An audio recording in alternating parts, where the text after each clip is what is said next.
ഈ വർഷത്തെ പിറന്നാൾ ദിനം വയനാട്ടിലെ പ്രിയപ്പെട്ടവർക്ക് വേണ്ടി മാറ്റിവച്ചിരിക്കുകയാണ്. കൽപ്പറ്റ സെന്റ് ജോസഫ് സ്കൂളിലെ 7ാം ക്ലാസ് വിദ്യാർത്ഥി ഹരിനാഥ്.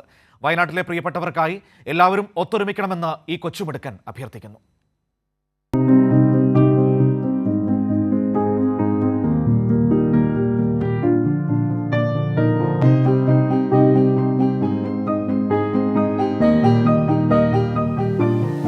വയനാടിൻ്റെ വേദനിപ്പിക്കുന്ന കാഴ്ചകൾ ഒരു വശത്ത് നമ്മളെ വല്ലാതെ മനസ്സിലാക്കുന്നുണ്ട്.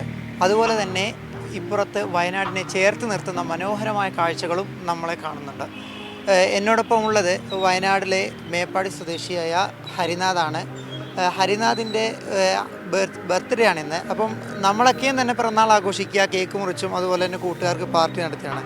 പക്ഷേ ഹരിനാഥിൻ്റെ ഈ പിറന്നാൾ ദിനത്തിൽ അവനൊരു എല്ലാവർക്കും മാതൃകയാകുന്ന ഒരു പ്രവൃത്തി ചെയ്തിരിക്കുകയാണ്. അത് എന്താണെന്ന് ഹരിനാഥ് തന്നെ പറയും. എൻ്റെ ബർത്ത്ഡേക്ക് ഗിഫ്റ്റ് മേടിക്കാൻ വെച്ച പൈസ വെച്ച് മന്ത്രിക്ക് കൊടുത്തു, ദുരിതാശ്വാസ ക്യാമ്പിലേക്ക്.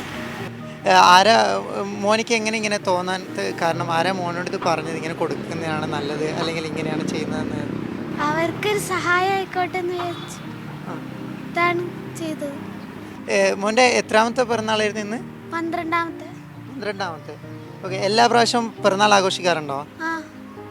അപ്പോൾ ഇപ്രാവശ്യത്തെ പൈസ വയനാട്ടിലെ ആൾക്കാർക്ക് നൽകാൻ കരുതി അല്ലേ? എന്നിട്ട് മോൻ അവിടെ ക്യാമ്പിലുള്ളവരെങ്ങനെ പോയി കണ്ടിരുന്നോ? ഇല്ല, കണ്ടില്ല. വാർത്തകളിലൊക്കെ കണ്ടിട്ടാണോ? വാർത്തകളിലൊക്കെ കണ്ടായിരുന്നു. മോൻ എന്താ ഈ പിറന്നാൾ സമ്മാനം കൊടുത്ത് എല്ലാവരോടും പറയാനുള്ളത്? എല്ലാവരും സഹായിക്കുക, എല്ലാവരും ചേർത്ത് നിർത്തുക അല്ലേ? ഓക്കെ. ഹരിനാഥിൻ്റെ അച്ഛനും നമ്മോടൊപ്പം ചേരുന്നുണ്ട്. ഇദ്ദേഹം വയനാട് സിവിൽ സ്റ്റേഷനിലെ സ്റ്റാഫ് കൂടിയാണ്. ചേട്ടാ, മോൻ എല്ലാവർക്കും ഒരു മാതൃകയാവുന്ന ഒരു പ്രവൃത്തി തന്നെയാണ് ചെയ്തിരിക്കുന്നത്. എല്ലാവർക്കും നല്ലൊരു മാതൃകയാവട്ടെ എന്നാണ് എനിക്ക് പറയാനുള്ളത്.